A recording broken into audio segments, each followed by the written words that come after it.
अंजना ओम कश्यप ने टीचर्स को कल कह दिया कि ये कौड़ी के हैं, टीचर्स कौड़ी के।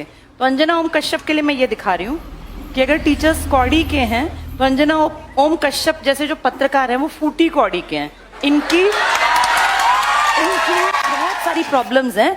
अब इतना समझ में आ गया कि अपनी आवाज खुद बुलंद करनी पड़ेगी।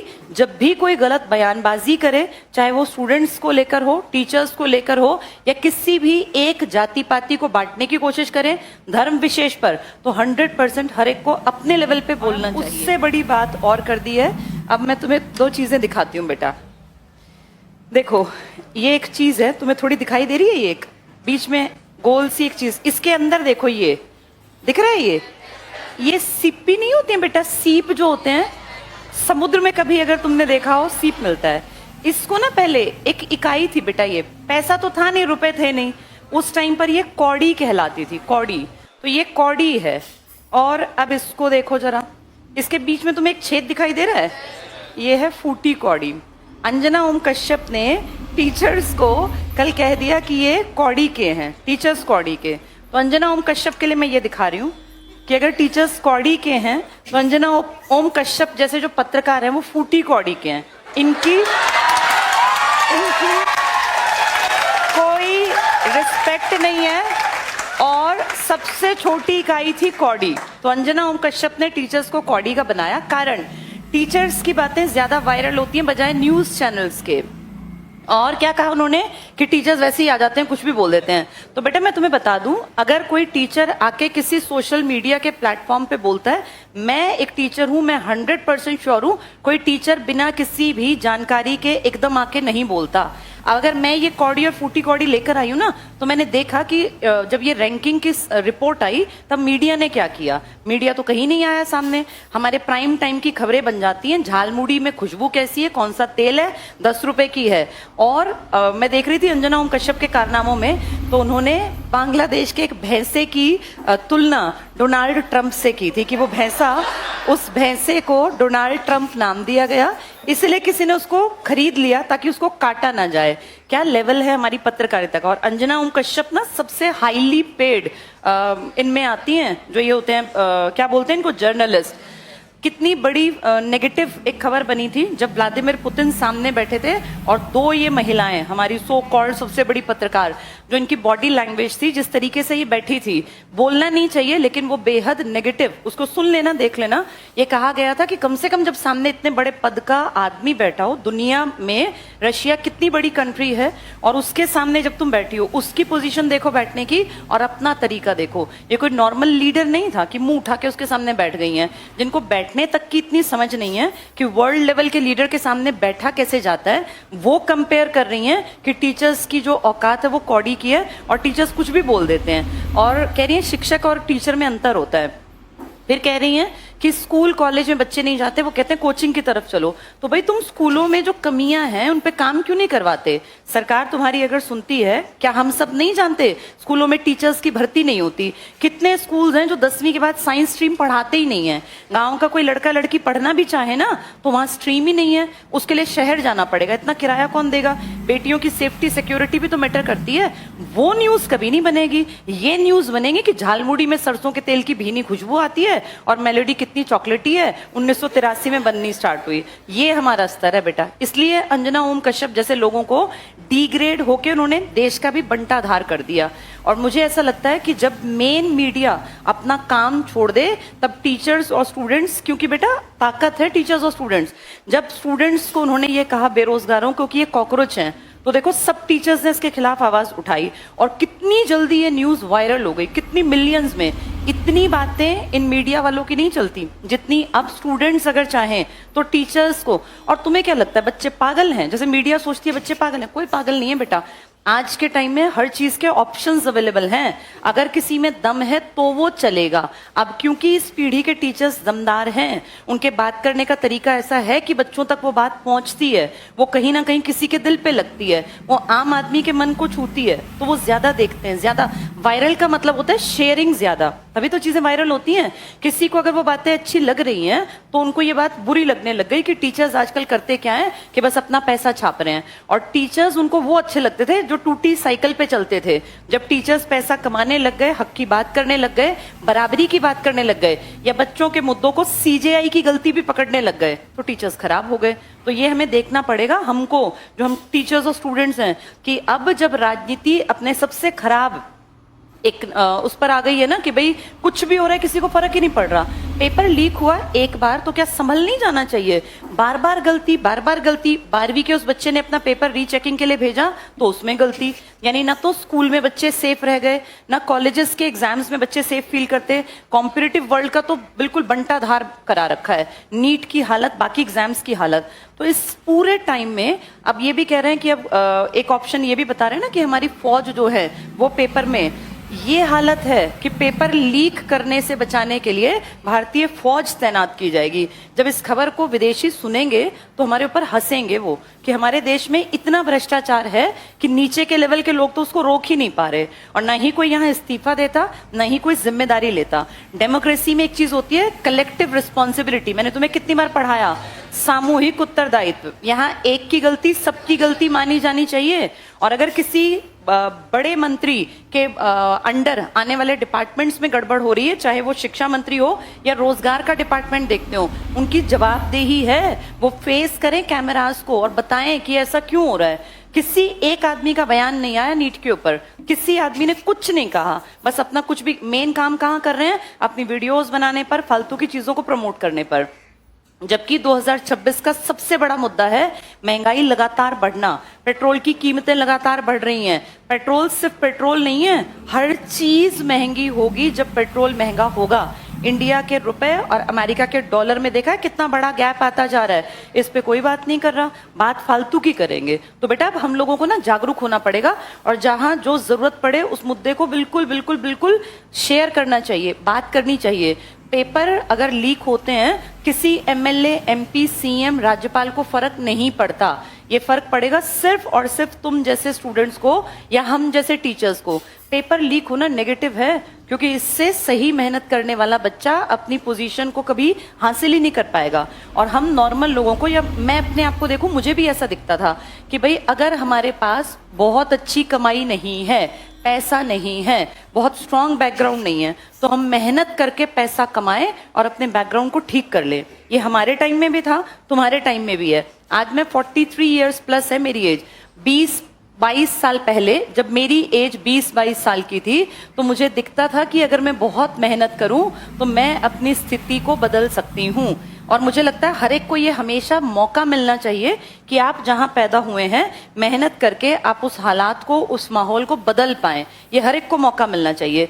यहाँ मैं सबकी बात नहीं कर रही, मेरा मेन मकसद है उन लोगों को जो एग्जैक्ट कहलाते हैं हम मिडिल क्लास परिवार है। हमारे पास बहुत ज्यादा जमीनें नहीं होती, बहुत संसाधन नहीं होते, लेकिन माँ बाप जैसे तैसे करके बच्चे को पढ़ा देते हैं। थोड़ी बहुत सेविंग्स इतनी रखते हैं कि अपना छुटपुट सा सिर पे छत या तो किराए की कर देते हैं, या कम से कम एक छोटा मोटा घर बना लेते हैं, और अपने बच्चों को जमा पूंजी के नाम पर बस इतना दे पाते हैं कि पढ़ाई लिखाई करा दी, तुम्हें खिला पिला दिया, 20-22 साल हमने तुम्हारा जो है जीवन चला दिया, अब आगे मेहनत करो, अपनी लाइफ को अच्छी बनाओ। पीछे बैक पे किसी को फैक्ट्री लगी हुई नहीं मिली, हम में से किसी को नहीं मिलता कि तुम्हारे पीछे ये 5 शोरूम है, बस यहाँ जाके कलेक्ट कर लाना, या ये 5 पेट्रोल पंप लगा के दे दिए। जिस परिवार से तुम हो, मैं भी ऐसे परिवार से थी, हमें मिला कुछ नहीं था, विरासत में कुछ नहीं मिलता, सिर्फ इतना है कि पढ़ लिख गए, मेहनत करके पोजीशन बना लें ताकि आगे बढ़ जाएं। और ये अंजना ओम कश्यप जैसे जो लोग हैं, ये टीचर्स की बुराई करने लग गए, क्योंकि टीचर्स की बातों को सुना जाने लग गया। स्टूडेंट्स को जब कह रहे हैं कि ये पैरासाइट हैं तो वो खुश हैं।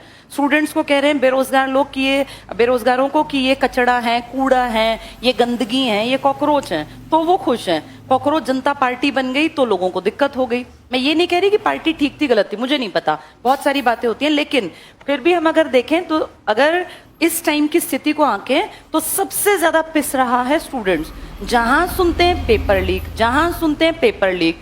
एक स्कूल में पढ़ने वाला, कॉलेज में एडमिशन की इच्छा रखने वाला, CUET वाला और रोजगार की इच्छा रखने वाला, 3 ही लेवल तो है हम स्टूडेंट्स के, या तो स्कूल वाले, या कॉलेज वाले, या नौकरी की इच्छा रखने वाले। मिडिल क्लास इन तीनों में से ही तो दुखी बैठा है। आज हालात ये हैं कि ना तो ये पता कि नौकरियां कब निकलेंगी, जब निकलेंगी तो उनका पेपर कब होगा, वो कहीं स्टे में तो नहीं रोक दी जाएंगी, कहीं पेपर होने के टाइम पे लीक तो नहीं हो जाएगा, रिजल्ट कब आएगा, नॉर्मलाइजेशन का प्रोसेस क्या होगा, कहीं मेरे नंबर बहुत अच्छे आने के बावजूद कट तो नहीं जाएंगे।